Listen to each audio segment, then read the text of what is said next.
I'm going to talk to you about slope, and slope tells us how steep a line is. Um, the closer a number is to 0, the less steep it is. And slope can be positive or it can be negative. Slope, it's just like if you've ever been skiing or you've ever been hiking. If something has a very high slope, that means it's really hard to do, hard to ski down or hard to climb up. So if a graph is going up like this, and you want to start in the bottom left-hand corner, if it's going up like this, then that's a positive slope. If it's going down, again, starting like in the left-hand corner, if it's going down, that means it's a negative slope. If you see it straight up and down like this, that's called undefined. And don't mistake that and think that that's 0. That's different from 0. It's undefined. You could not ski down a mountain like this, or you couldn't hike up a mountain like this unless you had special tools. It's undefined. The way I remember it is N for no or none is it's got a vertical line right here in that N. So that kind of helps me remember that that's the one that's undefined or no slope. This one is 0, meaning it has a slope of 0. It's not going up, it's not going down, it's right in the middle. This would be a very easy place to ski, or a very easy area to walk in. And an easy way to remember it is Z for 0, that R has the Z has a horizontal line here, so I kind of remember that one. Okay, the Z has the horizontal line, so that's 0. So don't mistake and think that this is undefined. This is 0, and this one is undefined. Now, there is a way that you can calculate slope, and that's called rise over run, and that's where you get the exact slope. Not just whether it's positive or negative, but you get an exact number that measures the slope. And rise stands for the change of your y's, and run is the change of your x's. The way I always remember it is you have to rise out of the bed before you can run away from your bed. You have to rise up before you can walk away. So it's rise over run. You have to rise first. So let's say I gave you an example like this. The red line is the graph of the function, and so I wanted to calculate the slope. Well, if I'm starting here, I have to rise up 1, 2, 3, but then I have to go to the left 2, 1, 2. So the slope here is going to be 3 over negative 2, or negative 3 over 2, however you want to word it. But you should be able to tell that because it's going down, it is going to have a negative slope. And the rise is 3, and the run is 2. Now, you can also calculate it if you don't have a graph in front of you, or if you don't want to count. You can also calculate it using the slope formula. And the slope formula is y2 minus y1 over x2 minus x1. So if I'm looking here, and all those little subscripts, this means just your second y minus your first y, and this is your second x minus your first x.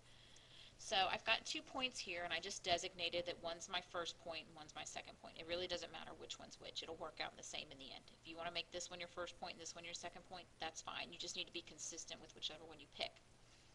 So it's going to be y2, which this is my second y right here, minus y1, here's my y from my first point,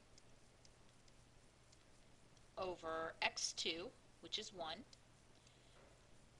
over x1, which is 3. So then when I do the math, I have 1 minus negative 2, which is 1 plus 2, which is 3, over 1 minus 3, which is negative 2. So you can see we got the same slope using the formula as we did using rise over run. All right, here's another example. We can do rise over run, and we have to go up 1, 2, 3, 4. So that's the rise. And the run is 1, 2, 3, 4. And so because that simplifies to one whole, this has a slope of 1, and it's positive, it's going up. Now, if we wanted to calculate using y1 and y2 using our slope formula, we'll just designate one the first point and one the second point. And so this point is 1, 2, 3. And this point's negative 2, negative 1. Alright, so y2, which is 3, minus y1, which is negative 1, over x2, which is 2, minus x1, which is negative 2. 3 minus negative 1 is 3 plus 1, which is 4. 2 minus negative 2 is 2 plus 2, which is 4. And this simplifies to 1 whole. So again, using the rise over run or using the slope formula, we can calculate that the slope is 1.